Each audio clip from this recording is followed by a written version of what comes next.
welcome you guys. So with that being said, I'm extremely excited to talk about the MSP Bugle magazine. Why? Because it celebrates MSPs and their accomplishments. We set out to actually talk about the change makers that are making a change in the MSP industry, and that's the whole thesis behind the magazine. And with that, we have come across a number of wonderful folks in our first edition. We had some really great folks joining us on that particular edition where we featured them and we really featured their accomplishments and we shared their stories with the industry. And today is going to be just like that. We're going to do the exact same thing, and I have some amazing change makers with me today joining me. So for those of you that are out there, do me a favor and say hello to my wonderful friends here, Natalia and Vera. How are you girls doing today? Very Very good, good, thank thank you. you. I was taking a look, and as we started to put the magazine together, I just couldn't help but harken back to the beginning moments of, really, building an MSP practice. And I was truly inspired by both of your journeys. And, we're going to start off with Natalia today, but, they're very heartfelt stories. Both of you had very, very emotional stories about the way you got started and how things actually progressed. And I think for many of us that are in the MSP industry today, it's not just about running a business. It's about caring about the people that are around you and those that made a difference in your life and sharing those stories. And I'm really honored to be able to have and talk about those today because it just was amazing as I was really reviewing it and talking to some of the folks that you guys are speaking to on our side about your story. And, Natalia, you have a unique story, but I don't know how many people know much about you personally. So if you wouldn't mind, why don't you do me a favor and just give me a brief intro about yourself and how you got, you know, when you first started out, like what were your thoughts? Your story is amazing. And I got to read it. I had to read it at least 3 times. And I was like, man, I feel so much of this. So do me a favor and introduce yourself to our audience here today. Happy to, and hello everyone. Lovely to be here, and honoured to be part of this. So my name is Natalia. I'm the CEO at Third Mill. We're an MSP based in Australia, in Sydney and Melbourne, as you can tell by my accent.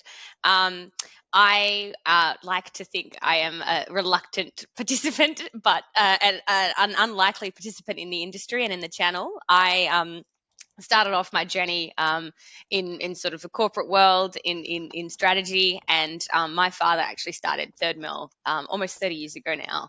Um, and he built it into quite a successful business over the years. But then in 2014, he passed away really suddenly. And I stepped into the business. At the time, I was extremely young. This is going on 10 years ago now. I was a baby. I was so young, and I did not have any technology experience whatsoever. I wouldn't have known the difference between a switch and a firewall and a router and a server if you'd line them up in front of me. And I stepped into the business. I like to think that I had it on all fronts in terms of a battle that I had not led a team before. I had not managed a business before, and I certainly didn't have any exposure to tech before.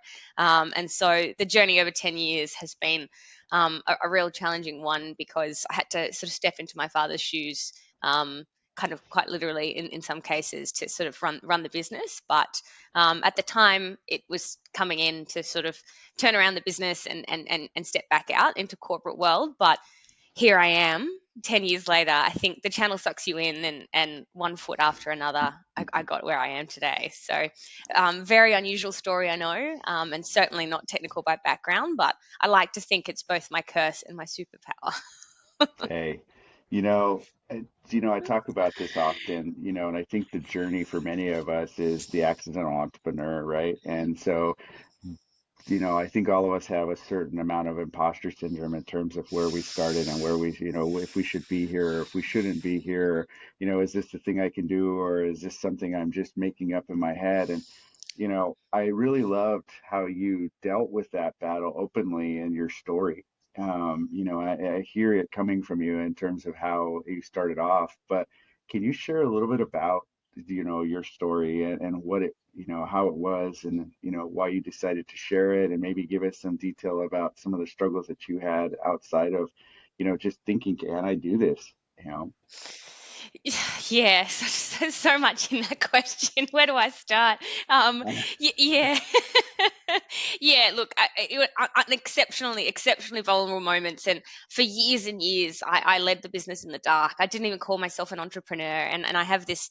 I always had this chip on my shoulder because I felt like entrepreneurs were born and not made, and I wasn't born one, and that I was always going to be on the back foot, and particularly in those early days, there was a lot of fear and a lot of risk aversion, and I had to fight a lot of those instincts to bring out, I guess, the entrepreneur in myself and the risk taker in me, that learned to relish being what I am. And it sounds trite, but being a woman as well, there were extra battles in the way because I think women naturally tend to be risk averse, and I would look at my fellow MSP owners in the industry, typically men, who seem to have no fear and seem to, and I know now that they do, right? They hold that fear as well, but they didn't talk about it. And I thought, am I crazy to think that this lifestyle and running a business is mad?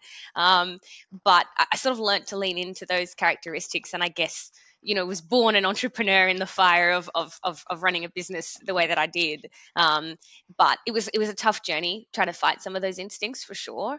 And I still think that I balance that kind of risk, and fear component, and carry that a lot. Um, for a long time, as I said, I ran the business in the dark, and it wasn't until about sort of 3 years ago that I really started to network in the industry, and in the channel.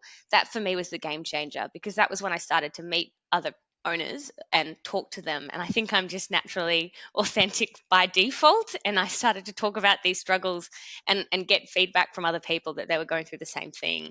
And the impact that that's had on my business, let alone me, has been huge because in just sharing the story, I've realized that all the battles I fought for so long were ones that had already been pioneered by other people, had already been struggles that others had already suffered, and just by speaking up, I was able to draw the strength and the courage to face them myself in the business. So those are a few of the challenges, that I faced, and it's, as I said, on multiple fronts, both as a woman and as a reluctant entrepreneur, and also not being technical. There was always imposter syndrome and always a sense of being behind. Yeah, I really, I don't know how many people that are out there that are going to be watching this today that are just going to just feel like, man, that just hit home hard. And I, as many businesses as I've built, and especially in my MSP career, it's always been that, right? You always wonder if this is the thing. And I love how you talk about, embracing community and having those conversations. One of the things that I chartered when I was in mine was like, I'm going to learn all the ways to do this. I'm going to fail at this and I'm going to be open and vulnerable. And I think that, I talk about this often where, you know, community isn't where you come to receive. Community is where you come to give. And you have to be part of giving and part of being community for not just yourself, but others. And it's so many inside of the magazine, there's so many wonderful folks that talk about how mentorship and how having conversations with others really empowered them to be successful. And I know that to be true, right? That's my my MO. I think my good friend here, me and Vera, met a long time ago about having conversations about our struggling businesses and how can we be of value to each other. And this is like 10,000 years ago in lives that we previously led in worlds that should have never connected. But it's just really interesting when you think about it. And for those folks that are out there that are struggling, I love your advice because there's so much to be said about that, to be able to just reach out to folks and to be able to, and again, that's why I think the Bugle, because you guys are being so vulnerable, because you're being willing to put your stories out, I think it's going to make a big impact on those that are really looking to move their businesses forward. So I love that. I'm going to come back to you here in a minute, Natalia. I love that, the entry point there. But Vera, we've known each other for a while, and ironically, didn't realize that we knew each other for 10,000 years. But as we reconnected, it was really interesting. And I, as I saw your story in the magazine, I was like, wow, yeah, that's a good story. I'm really excited about this. So, Vera, for those that don't know you, that have never met you before, would you mind introducing yourself? Of course. Thank you, Juan. Natalia, so great to hear your story, and uh, thank you for having me here. And I think that I could use 98% of the words that Natalia just used.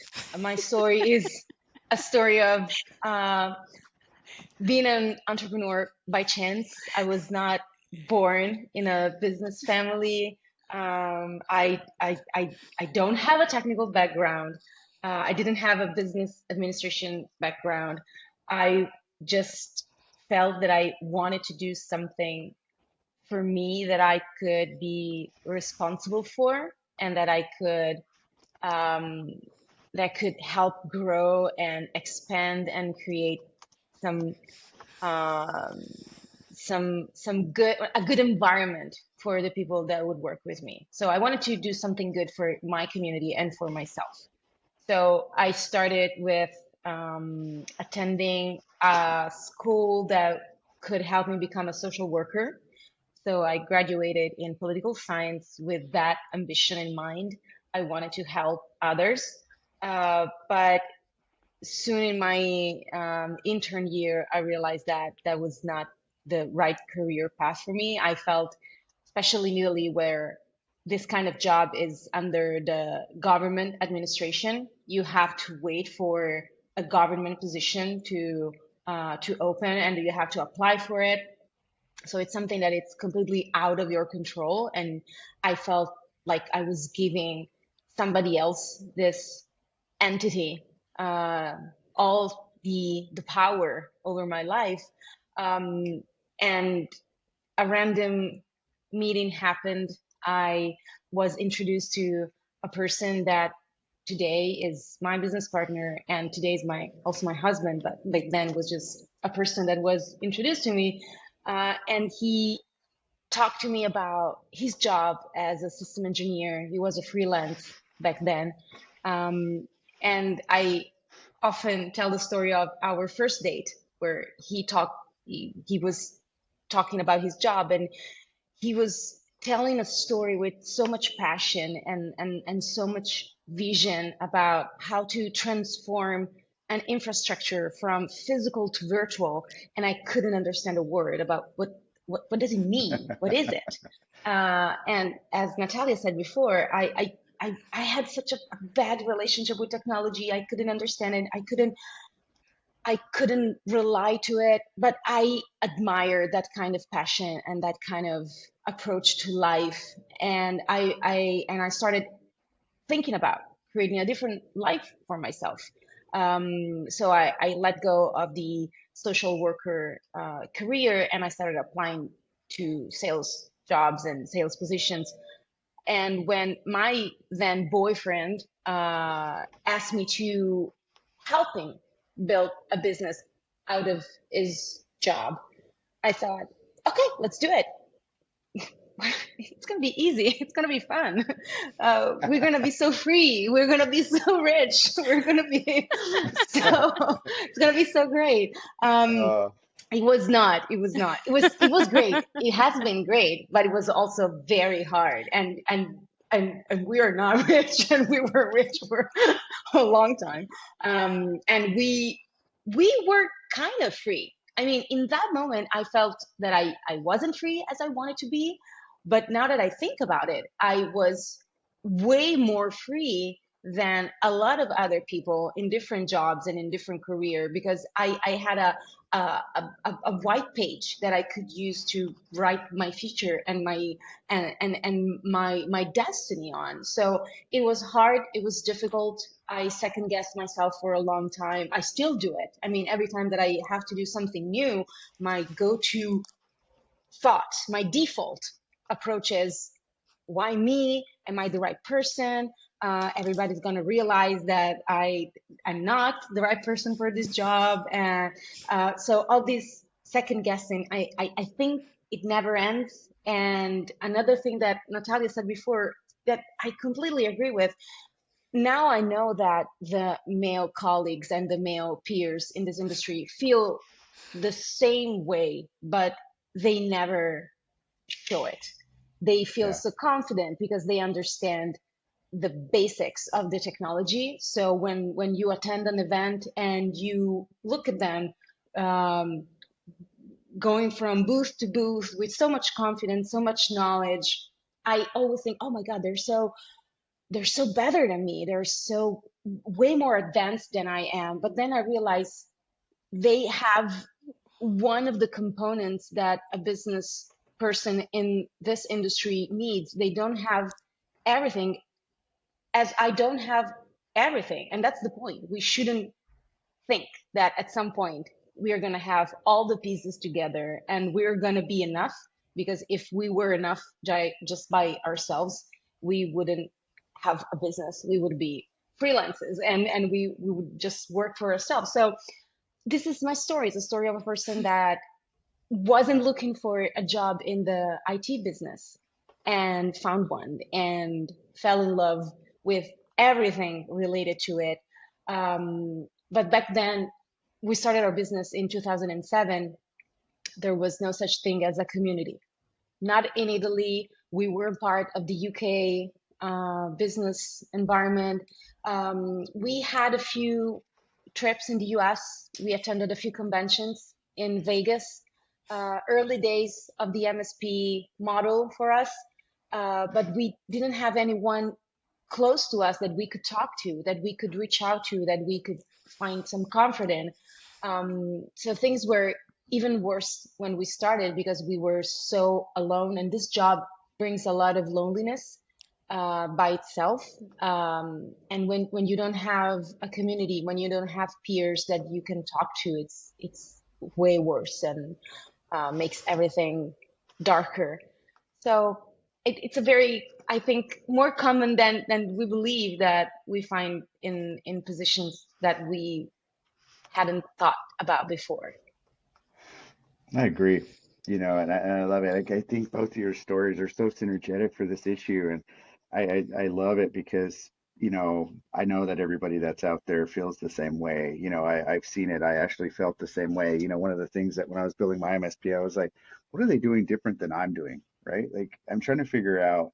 Nobody was willing to tell me what they were doing different. They were willing to say, "Oh, Juan, it's working great. Yeah, no problems." Come to find out that wasn't exactly true, but we all figured out, right?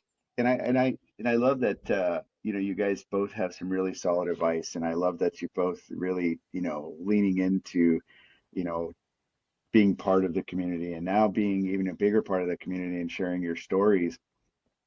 You know, I think the imposter syndrome component, I don't think that there's any person that will join this any today, tomorrow, and in the future that isn't going to know that exact feeling, right? I talk about this all the time. We're really good at fixing problems and operating problems, but not businesses, right? So I think all of us aren't willing to admit it, but in the beginning days, you aren't. You have to stumble over a lot of rocks to find the success. And you know, I enjoy the journey because we all end up finding it in our own special way, and we end up building really great businesses and cultures around those struggles. And watching, it doesn't just inspire the community, but it also inspires the people we work around. And I know both of you have grown your businesses, and I remember at certain watermarks during the journey, there was like a favorite moment where I got to a certain size, and I was like, I like this, but I kept going. And I remember as I got bigger and bigger and bigger, I thought to myself, I really liked when I was at that size because it wasn't as stressful or dramatic, or, it's like it became more transactional and less personal. And I always look back to that and say, man, I really enjoyed that moment. So in your journeys that you guys have had so far, I'm curious, Natalia, I'll punt this to you first, but in the last bit of the journey, where was the moment where you say, I really enjoyed that moment? Oh, great question. And yeah, very beautiful story, by the way. It's always so lovely to hear, somebody else that sort of accidentally ended up here and fell in love with it along the way. Yeah, look, I think because I came in as reluctantly and as unusually as I did, something Vera said about that freedom.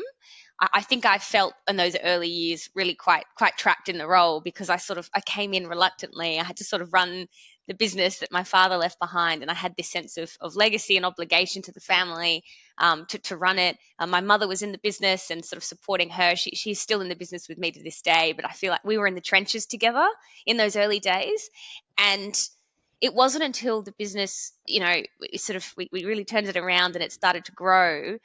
And I first of all started calling myself an entrepreneur, because weirdly in those like first few years I didn't at all. It didn't occur to me that that's what I was doing. Um, that and it started to grow, and we rebranded, we moved from on premise to cloud. I moved a lot of the operating model from T&M to kind of managed services, and the business started to take shape and change. And while the core of my father's legacy remains part of the spirit of what we do, it became my business. And and it was along that journey where I realized that I didn't have to be there anymore, and I wanted to be there, and that Mm, I was an entrepreneur and I was choosing this insane yeah. lifestyle. I still don't know why. um, but that choice came to me, and it occurred to me that I had choice again. And that was the moment of freedom for me. So like, like the specific moment was when I realized I could choose to be in this seat, and I chose it.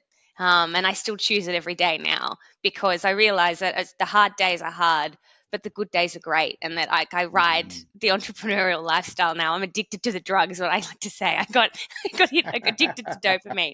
But sort of more specifically around the like the MSP itself, and those waves.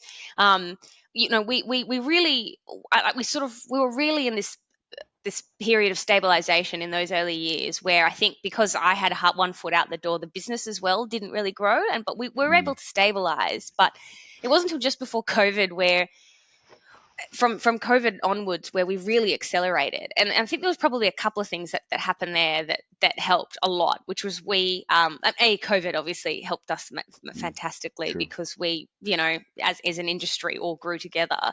But also, I started to call myself an entrepreneur and reach out to other entrepreneurs, not just in the channel, but just other people running businesses, and network with them.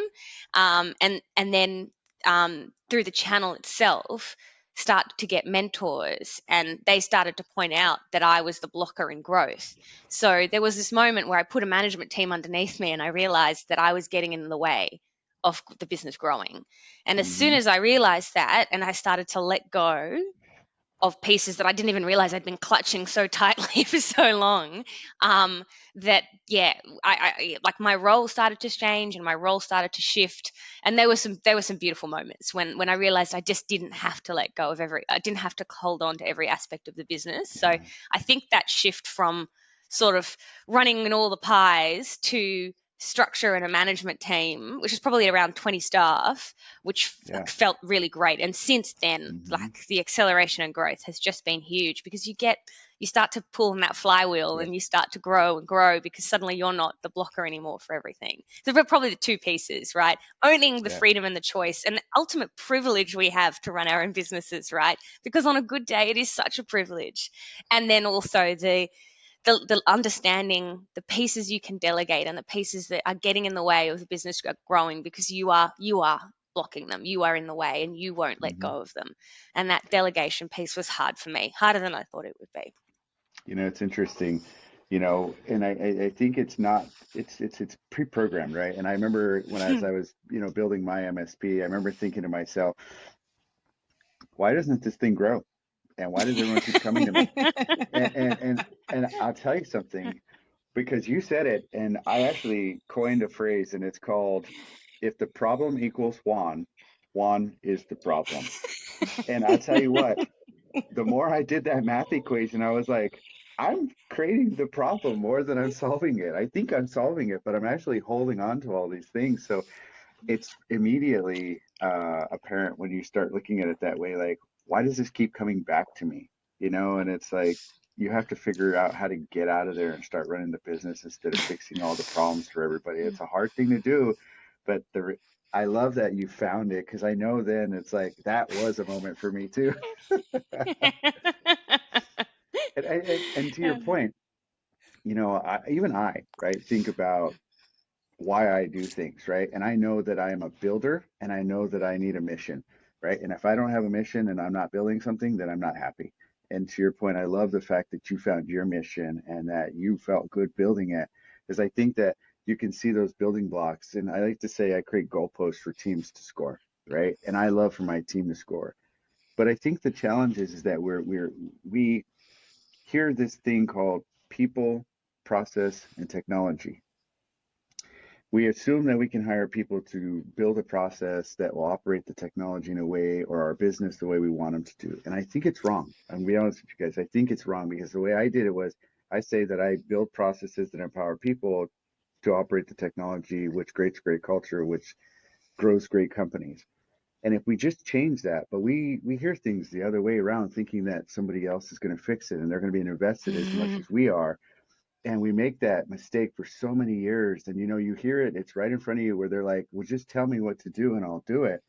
And we're like, I just need you to do it. Like, it's like, that's not it. Like, we have to take time to build the process to, like, hey, this is how Oh, I need it done. Right. And so it's yeah. fun to hear you reach that moment, even though you didn't specifically say it. I know exactly because right when you grow, your team knows. And when they know that they can win, oh my God, that's my moment. When I go and I talk to MSPs, I'm like, when they come back to you and say it works, that's the moment I think I love the most because they see it too. And that's when it changes everything. So I love the It's moment because I know I you hear you saw talking, yeah. I'm laughing because I think, geez, where were you 2 years ago when I was trying to work this out myself? And yeah, it. I have I this was here. saying now that I say, like, to not blame people on process problems. And the number of people I've hired who I've set up for failure spectacularly because I've I brought them in know, and gone, right? cool, you're going to fix all my Oh, project Yeah. service desk problems, and it's not fair, it's not reasonable because you set them up for failure, and coming in with a framework that you can work to build with them together. But to go to think that it's the people problem, you can just drop someone in to mhm. solve it without understanding that it comes with process first is to the point where we have one of our values now talks to process, and I have Yeah, had to force that in myself. And I say this in my quarterly meetings with my staff. I say this value is a stretch value for me because I'm not naturally process driven. sure. But we as an Yeah, organization need to flex this muscle and be better at this if we're going to set each other up for success. Because yeah, I just so long I thought it was a people problem, but it's not. It's a process one. yeah. It's two things, right? Twofold. You look at it from two lenses, right? It's either a people problem or it's a product problem. And when you realize that the product is your process, it changes your whole game. You're like, hold on a second. It's me, not, I don't care what I put in this box. It's the way I deliver the box. Like, and that's the thing. And it was a really eye-opening moment for me. So I love because I see you saw it and I'm like, yeah, they saw it. I know Vera has too, so that's why I think we're all laughing here. Yeah. This will probably be the most laughed about content that I think I produced this year because all of us are just like, yep, that was the You moment. Yep. get it, when right? It's like And Vera, as I'm mentioning these things, I know I can sense that you've been down this path as well. Like, when you're thinking about the moment that unlocked your business, what was it for you? I know these are really those real key moments, but what was the moment for you? Like, what's the favorite moment that you were like, all right, that's it. That's the one. Well, a part of me would love to answer that my favorite moment hasn't come up yet, but The I retirement this one? is part of the toxic positivity that we are all immersed in. Um, so it's a part of the Pollyanna in me that wants to see Yeah. always the glass half full. But I think that the bad days are hard, but the good days are great. That's a very amazing way to see it because when things work and people click, it's very rewarding and it's very Yeah. exciting. Um, for me, there are two moments that are quite recent that made me realize that I wanted to do things differently. The first one, and I say it with the highest level of respect for everybody who suffered through it, but for me, COVID was a very great eye-opening moment because we were able to slow down and and we made it through. Our customers were able to slow down and they were able to make it through as businesses. I'm not, of course, talking about health and that kind of big part of the issue, but I think that moment we should have made it last longer in terms of Mm, live our life in a more manageable way, in a sustainable pace, because Yeah. right now it's like we're constantly running out of time. We're always behind, and we are chasing something constantly. Every time that we reach a goal, there's always the next one. So we don't even take the time to enjoy the thing that we work so hard to reach, the thing that maybe 3 years before was just a huge goal for us. And now we're there and we don't even have the time to Hmm. enjoy that because we are already working on the next goal. For us, that was the year of the big 1 million revenue, right? Yeah. This goal of having the first million that we worked so hard towards. And when we were there, the satisfaction wasn't at the level that we expected it, because we were already thinking about, okay, so we made it to 1 million. Next year it's going to be 1.2, and the next one is going to be 1.5, and then we're going Hmm. to acquire a company so that we can make 5.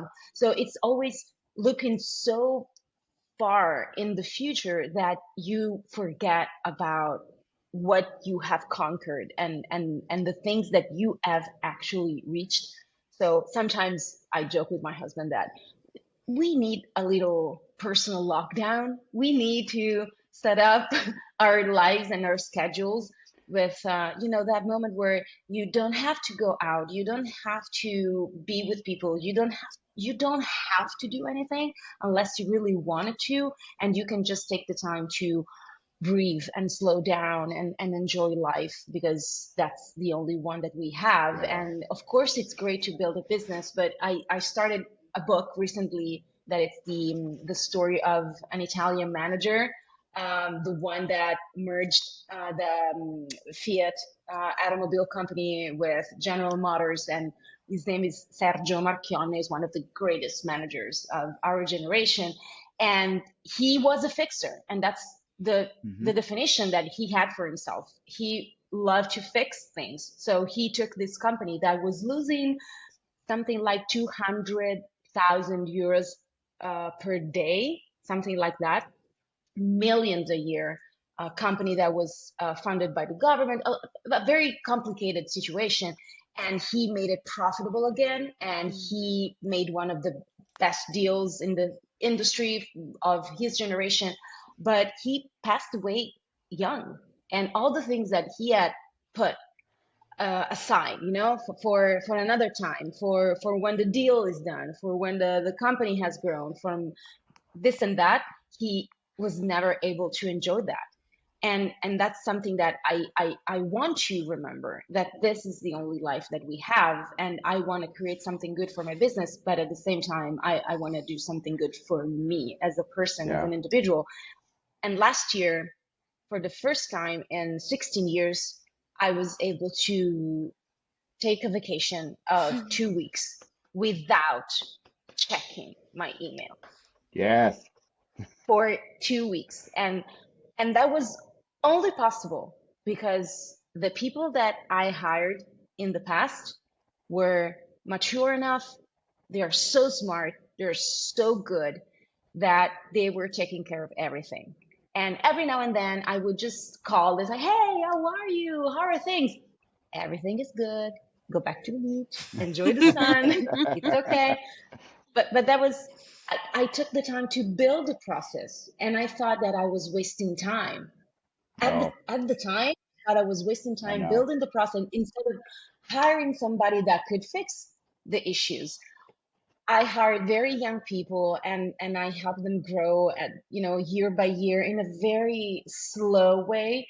But last year, finally, I could enjoy the results of this effort, Mm. and now I have a few key members of my staff that I trust completely, and those Yeah. are the only people that allow me to actually take a moment to step back and relax and enjoy life. And I try to replicate this model every time that I can, but sometimes the fixer mode kicks in, and I want to Yeah. fix something right here, right now, and I want this issue addressed, and I want the procedure rewritten, and I want it tested, and I wanted people doing different things, and I want new KPIs, and I want better performing KPIs.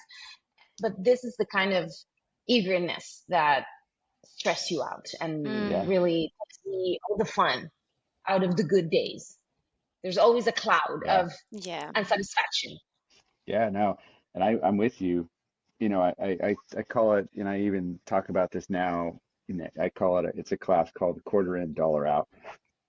And everything what I would do is, as I was build the process, I would say, okay, does this process sound like it works? Yes. Do you think you can do it? Yeah. What would be the things that we need to measure? These things. Cool. It's yours now. Go. Run it through, Mm, keep running the process and see how it comes out and tell me how it worked.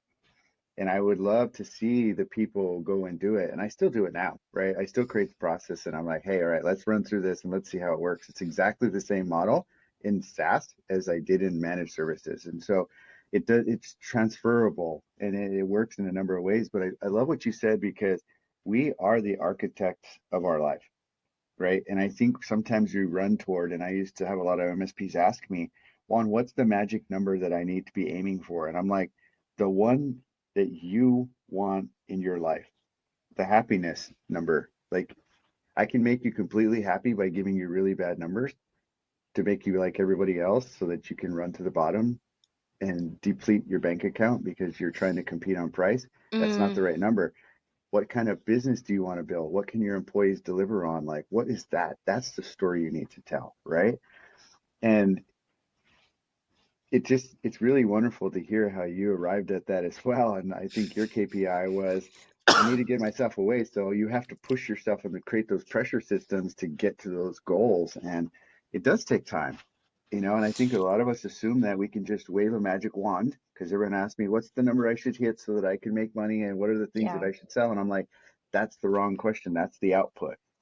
That's the yeah. outcome that you're trying to get to. That's not the actual design build phase of your business. You have to think about the problem that you're mm. solving, which is your business problem.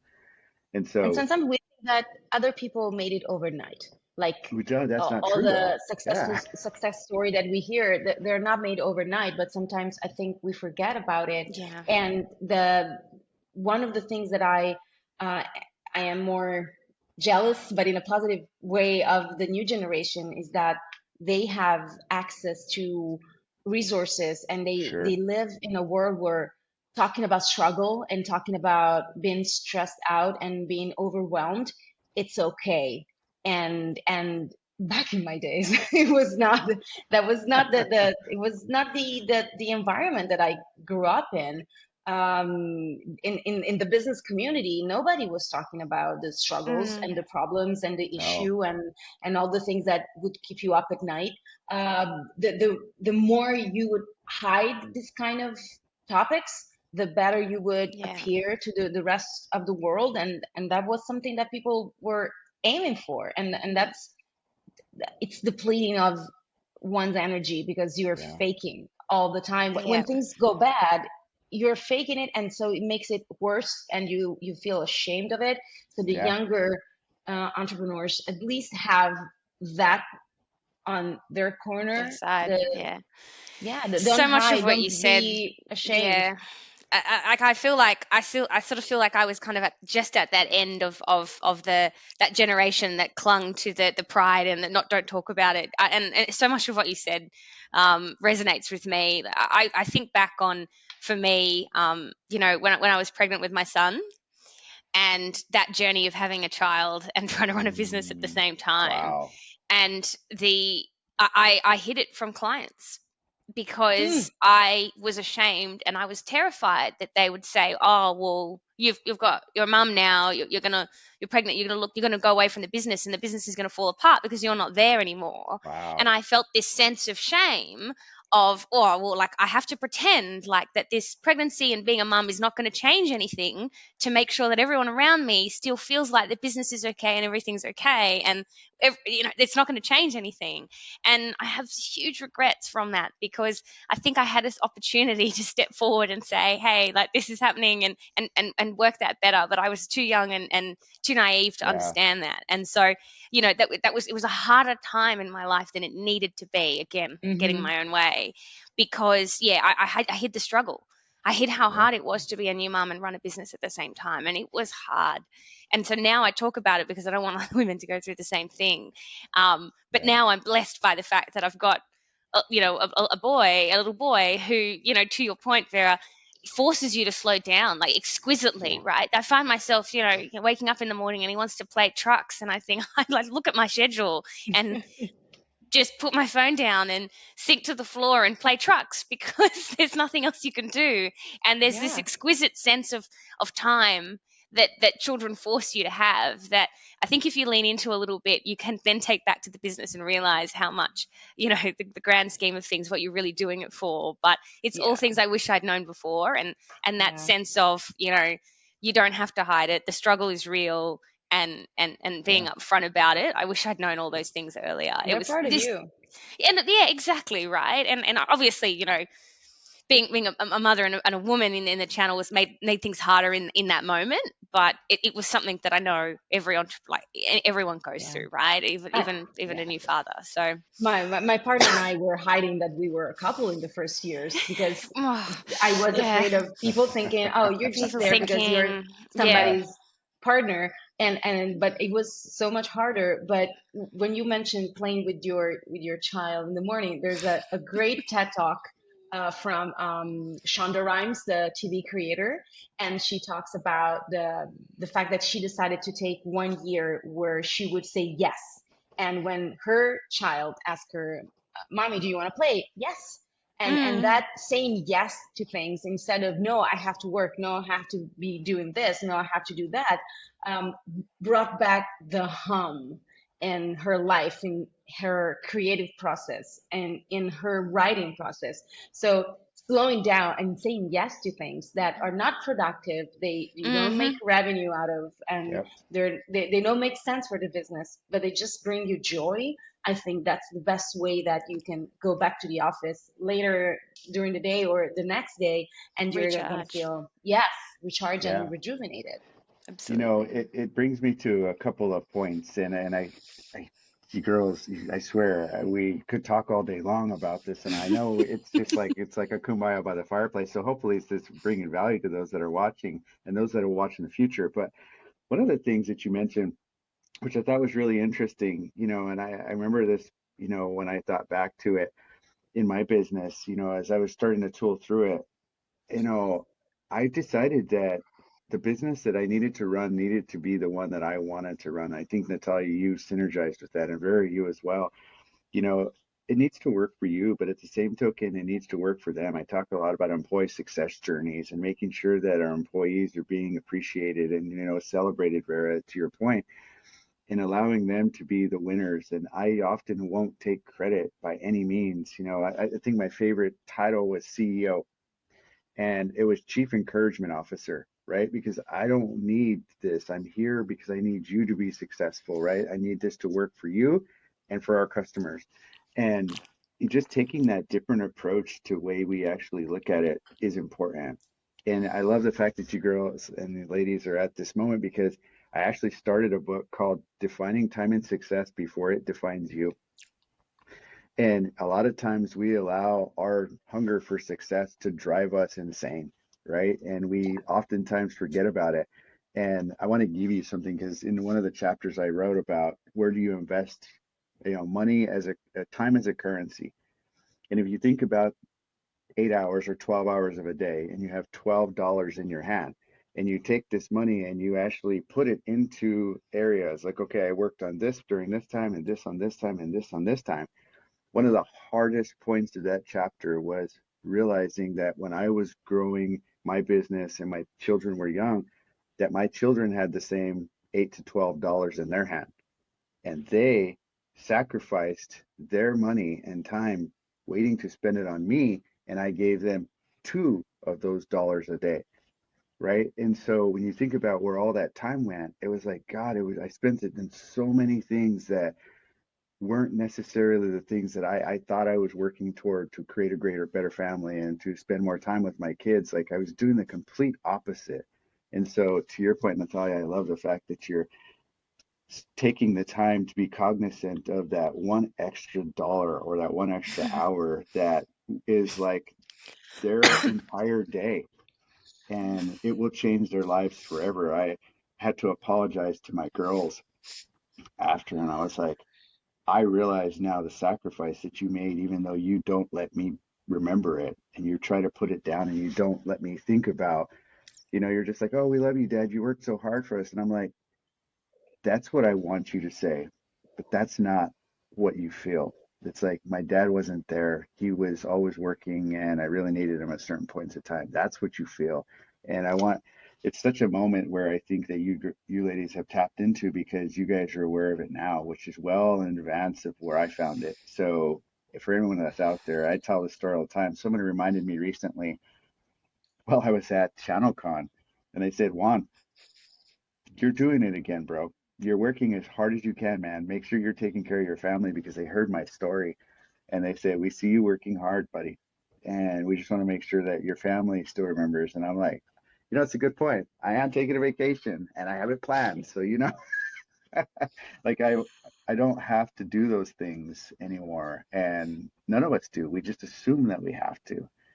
But it's really honoring to hear that you have figured it out. And I would say, when you think about the lessons that you guys have learned, I'm interested, if you could say, here's the one thing I wish I knew everybody knew, other than the things that we've shared, which I think are eye-opening on a number of accords, and your stories inside of the MSP Bugle magazine are amazing.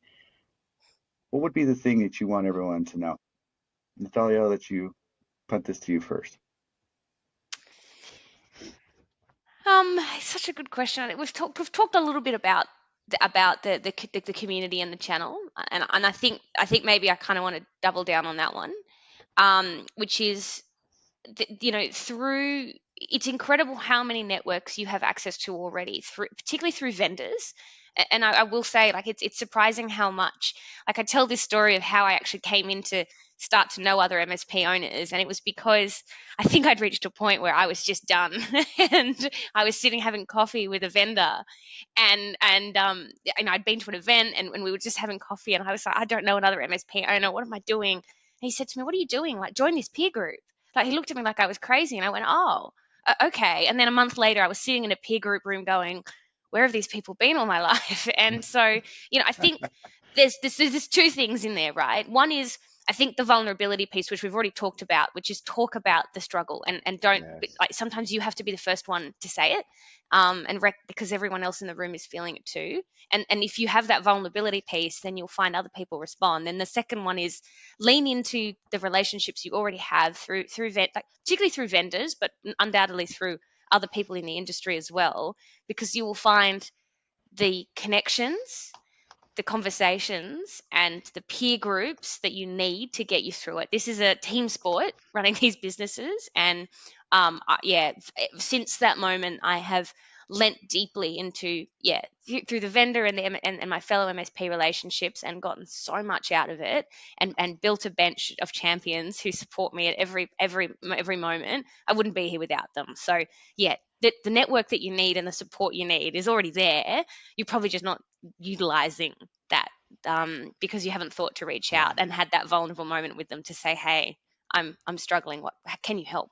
Because they can. And and you made me feel a little bit guilty that I hadn't done a good enough job when you said, "Where were you 2 years ago?" And I'm like, I was here. I probably wasn't saying it loud Yeah, enough. So my yeah. apologies for No, not but being none of available. us are, right? Yeah. Yeah. In 2 years, I'm sure someone will say the same thing to us, to me, Oh right? yeah. It's There's people in the chat that are saying it now. I can tell you that. And it's wonderful to hear.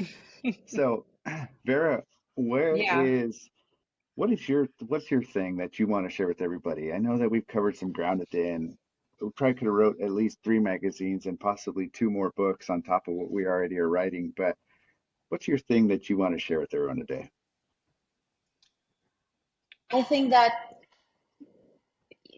going back to the thing that I wish I had known beforehand, Yeah. instead of learning it the hard way, that it's okay to say, even to your employees, I don't know. Let's find out. Mm-hmm.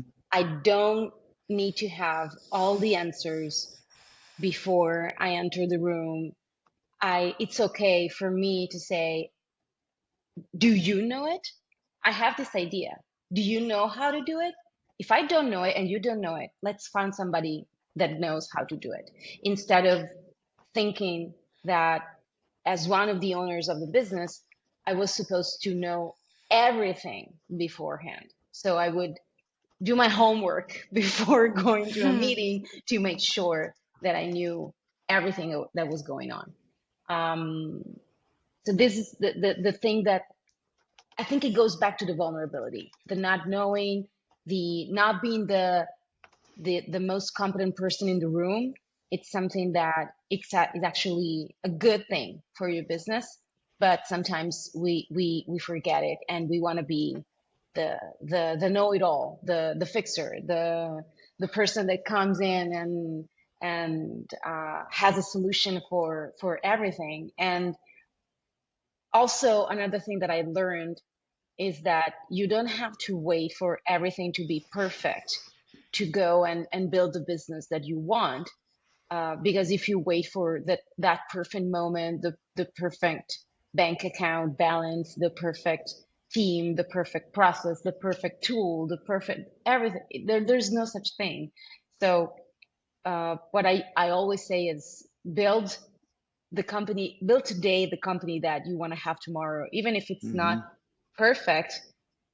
Start showing up as the person that you want to be. Start pushing the company in that direction, even if it's just a two people company. It doesn't matter. What matters is the culture that you create, and the environment that you develop around yourself and the people that work with you. But instead of waiting for that perfect moment to speak up, or attend a conference, getting involved, or promote something, organize an event, invite your clients to happy hour or a lunch and learn. It doesn't have to be perfect. It just needs to be real. It has to be authentic, and you can do it even if you don't have all the budgets that you wish you had. If you don't have everything yet, just go and do it, and clients are gonna appreciate it, and they're gonna feel the love, and they're gonna feel the attention. I love it. You know, you kind of tied a bow on that all the way back to the actual main theme of the magazine this month, which is be the change. And Hmm. I think oftentimes, you know, we get in the way of ourselves and allowing ourselves to believe that we can, and being able to know that we can change the world that we live in, and we can make an impact, and we can run a really profitable and wonderful business, and we can empower employees to be successful, and we can make payroll, and we can have the nice things in life, right? Like, we often don't see it because we focus on the things that we don't have. And I think that change mindset is, you know, something that I hearken to in the chat as well. We have, you know, Andrea commenting in the chat about, you know, the maturity and the agreements for success is change, right? And you have to be in that change mindset. You have to get up. During the pandemic, my daughters were like, Dad, why are you dressing up? Like, nobody's going to know that you're dressed. Like, you could wear sweats and, like, you know, little soft slippers. And I'm like, first of all, I don't do that. Second of all, I would know, like, I'm being responsible to myself to make the difference. Yeah. Like, I need to know that I'm getting ready for work. I'm getting ready to run a business. I'm being professional. I'm presenting myself in a way that is, I'm proud of myself more than anything, even though I may be struggling through certain things. And this is a hard time. I need to know that I'm going to make it happen. And I think that, to your point, I love what you guys have said today, because I think all those things have come to that light where being the change and being accepted of our faults and all of our, you know, uniquenesses is what makes it so wonderful. That's what makes this journey so special. Our journeys and our travels, our tribulations are all very relatively similar, again, sharing and bringing that community forward. Again, thank you for your contributions to being vulnerable. I think it's probably the most freeing thing I've ever done in my life was talking about me destroying my first business and burning it to the ground and losing everything. As much as it was so terrifying for me to drop on the stage of my peers, it was the moment that I felt like I made the biggest impact in helping somebody else. And that did it for me. And I want to give you guys kudos today for making that stand and saying, I will be that change. So I want to say thank you from me to you and from the community, because your vulnerability, transparency, and honesty today is going to help so many people into the future. And I can't even express my deepest gratitude on how proud I am of you guys and what you accomplished, but the things that you will help others accomplish. So for all of you that are out there, I want you to give these wonderful ladies a round of applause because they are amazing and they are wonderful. And they have been so honoring to us to be able to feature their story in the MSP Bugle magazine, which I will pop into the chat here. And you guys definitely come over to superops.com/magazine and connect and get this copy. It is out for you to read. These stories are amazing and deeply wonderful. But at the same token, do me a great favor. We talked about community. Connect with Natalia and connect with Vera on LinkedIn and ask for help. You know, these are wonderful go-givers. I've never met anybody that I talked to Vera. We are, what time is it right now, Natalia, your time? Isn't it like 2 a.m.? Yeah, at 1 a.m. Yeah, Oh and Vera, gosh. Vera, what time is it your time? It's 5 p.m. For Yeah, me. It's and we're it's broadcasting. It's cocktail like, time. It's yeah, way better. we're like all over the place. Like we're up in the middle of the night, giving back. And I love the fact that we coordinated so many disparate time zones to make this happen. And I was like, Natalia's probably going to be mad if I get her up at Yeah. 2 in the morning. Let's move this up a little bit. So You helped me a little there. she still should be asleep and she's just having an amazing time. So again, from the community, from Super Ops, from all of us here, I want to say thank you to you ladies for such a wonderful stories and such wonderful commitment. And thank you for giving back. You are special and you are being part of that change that we need in this industry. So thank you truly. And I want to say any last words before we go? No, just thank you for having us. It's been a pleasure. Awesome. Absolutely. All Thank right. you for having us, and thank you for all the great job that you're doing into bringing the community closer, because we all can benefit from it. Together we are, and together we can. And I appreciate all of you. And again, thank you for everyone joining us today. Keep on keeping on, and make sure you're pressing on your entrepreneurial journeys, and connect with us on LinkedIn. Make sure you download MSP Bugle magazine as we feature more wonderful folks. And again, thank you from Super Ops. We're signing off. Thanks, everybody. Thank you.